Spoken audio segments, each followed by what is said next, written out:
August 12, 1973. The first hip-hop party that we acknowledge took place in the Bronx, the home of hip-hop. That summer, I got the opportunity to see hip-hop. As soon as I saw it, I said I could do that. You know what I mean? There was no question in my mind, I could do that. And not only can I do that, I could do that well. And to see it being done, like for me to go see Flash mix 2 records was amazing. You know, because I had never saw that. To see the B-boy thing, it was kind of amazing to me, you know? And to see Cowboy get on the mic and be the first to say, yes, yes, y'all, to the beat, y'all, freak, freak, y'all, rock, rock, y'all. And this is the very beginning. These are the building blocks. These are the ABCs of b-boying and hip-hop. Then, October 1983. Like 30 of us all went to Japan. That was amazing. It was amazing. In 1983, we brought the entire cast of Wild Style to Japan. Our crew had somewhere close to 40 people. We immediately got into spraying murals. We were hitting breakdance circles on the streets, scratch mixing. We brought a whole contingent of MCs. So you had this incredible representative of the hottest breakdance crew in the world coming to Japan, really as the first time that the people, not only in Japan but around the world, had seen hip hop. The official adventures of the great master. 30年ぐらい前にニューヨークに行った時にニューディレクターズフェスティバルというのがありまして、そこでワイルドスタイルという映画が上映されてて、非常に面白い半分ドキュメンタリー半分ドラマみたいなで、ちょうどヒップホップカルチャーが初めてニューヨークに出現した時なんで、ストリートキッズのライフスタイルとかそれとドラマを合わせてヒップホップとは何かみたいな映画を作って、ファッションでもあるし新しい若者の動きっていうのに非常に興味を持って廃棄を日本にしたら面白いんじゃないかって。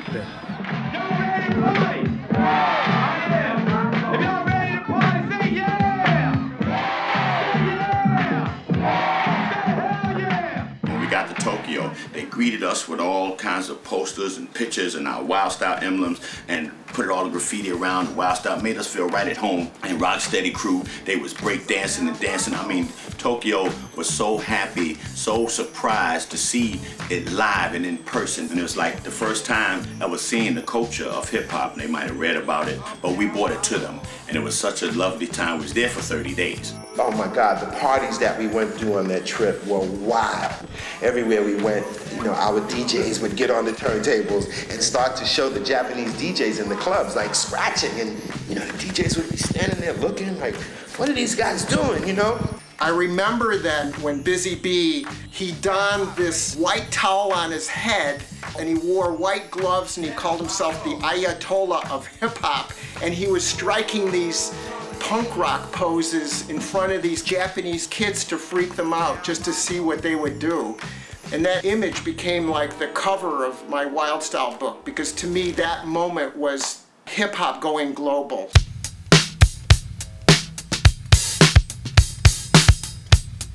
ニューヨークのヒップホップの DJ たちがラッパーと DJ とそのレコードをこすってキュッキュッっていうね、そういうものをやっぱり日本のその頃に DJ を始めた人たちがいたんだけど、それにすごい影響されて、で彼らはその後非常にそのいろんなクラブの有名な DJ になってって、でその若い人たちが彼らからまた学んで、それで今の DJ にやっぱり引き継いでると思うんですよね。だからね、ワイルドスタイルが多分持ってこなくても、まあヒップホップっていうのはニューヨーク誰かが行ってやっぱり影響されてきたかもわかんないけど、多分そのプリミティブなものを知った時のやっぱりちょっと違うかもわかんないですね。That's why I was like so happy to see you do that piece outside, man. I didn't do that, man. What? That's crazy, man. That ain't my drawing, man. Biting your style, man, and they coming out here making money like trying to hustle me, man. Scooby-Doo. It was our look, our style, our attitude, pure hip-hop.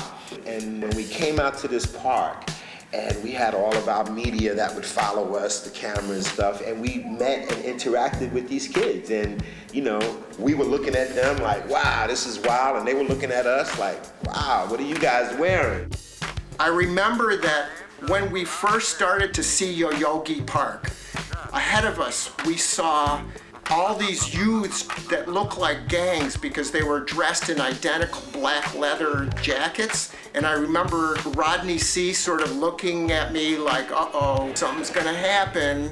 And here we were as a crew in complete like South Bronx hip hop style with our sneakers and sweat clothes, and they had never seen anything like that. And Rocksteady crew went into the middle of this circle and started hitting like windmills and doing head spins and all kinds of things which completely baffled all these Japanese kids. It was a real collision of cultures. And as much as the Wild Style crew was totally unprepared for how different Japan was going to be, the Japanese were also equally unprepared for what we were bringing to Japan. And it felt like, okay, we're radical. We're bringing the South Bronx to Tokyo. I was too hot, the handle too cold to hold because MC stand for my control. When it came to that, I was one of the best. Like a robbing on South, the East and West. I'm like Mickey Mouse and the son of Sam. When a shot the house, don't give a damn. I was walking through the jungle with a stick in my hand. I'm a bad young brother from the ranch through land. Look in the tree, who do I see? People trying to freak with me. So I done the freak and done my best. Then all of a sudden, I had to grab my chest. 日本人に合うかどうかわかんないんだけど、多分日本にはないサウスブロンクスのという土地も場所も日本にあそこまではないんですよね。それとあとやっぱりそのカルチャーがヒップホップカルチャーがやっぱりビジュアルに非常に面白いっていうのがあって、だから多分その若者が真似をしてやっぱり影響はされるだろうなっていうのは感としてありましたね。The effect that we had on the youth in Japan was interesting because like everywhere we would go, our DJs would get on their system and give a demonstration of cutting and scratching and mixing and rapping because nobody had ever saw these aspects of hip-hop culture. I remember coming back to Kyoto a few days later, and in the same club, we walked in, and I could hear somebody scratching, chicka, chicka, chicka, chicka. And I remember going, yo, who's that, DST? Who's on the turntables? Is that Tony Tone? No, it was the Japanese guy that saw us last week in Kyoto, and he had learned that quick a little bit of the basics of how to scratch the record on beat. And I thought, wow.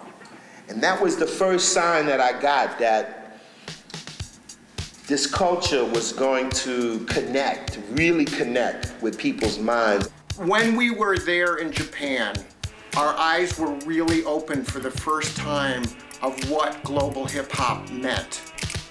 And the idea that hip-hop wasn't just something in the Bronx or wasn't something just for New Yorkers, that this was something that was going to take and seed in places all over the world. And so there was this sense that hip-hop and wild style were affecting teen culture almost while we were there. Like everywhere we would go in Tokyo, I saw Japanese school kids practicing breakdancing moves off on the side. And later I was told about DJ Crush from Japan said that his experience with wild style really influenced his entire hip-hop career and really turned his life around, and that's an amazing statement.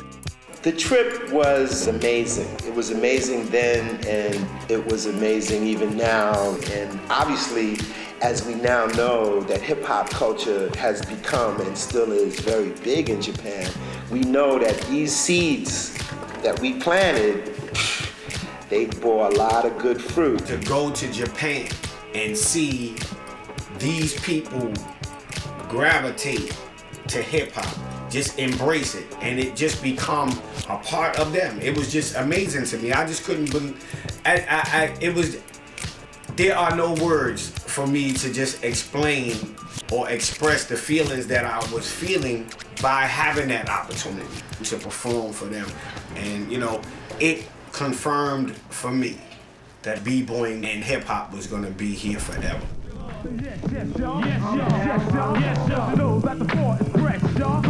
Do it up and did you get